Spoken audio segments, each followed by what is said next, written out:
I had a session with a client yesterday, and the topic of conversation was the relationship that she wants to be experiencing with her partner, with a life partner. And as she was describing to me this vision, this dream that she holds for her relationship, in a very cynical and diminishing way, she tried to convince me why this relationship isn't even a possibility that she could experience. She had this whole story about why it was impossible for her to be experiencing that as her reality. And so this brought up a distinction for me, which is, are you creating your prison or your paradise? Because you're creating one or the other at all times. So the question isn't whether or not it's possible. The question is whether or not you want it. Do you want what you say you want? And do you want it enough to take actions that are in alignment with creating what it is that you desire? Because the fact is that you're creating all the time. I am creating all the time. You're creating all the time. It doesn't matter how spiritual you are, how conscious you are, how awake or how asleep you are. You are always creating. We are always creating. And we're either creating by default, unconsciously, or we're creating deliberately and intentionally in a conscious way.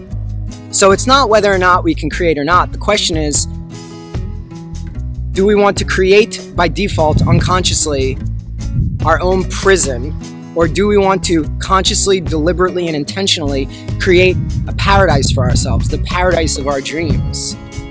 And so I'm just reminded of how important it is to remind ourselves that the question isn't whether or not it's possible.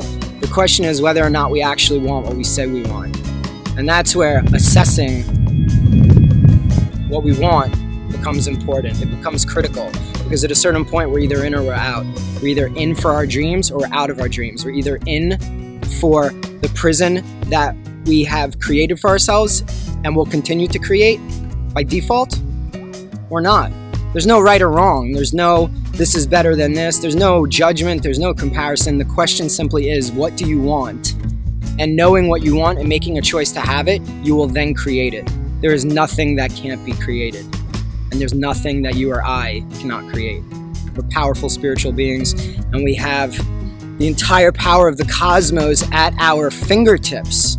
So if we can dream it with our minds, if we could think it, if we could visualize it, if we could feel it, if we could feel it in our hearts, then it's done. Because creation happens in two stages. Creation happens first in thought and then in form.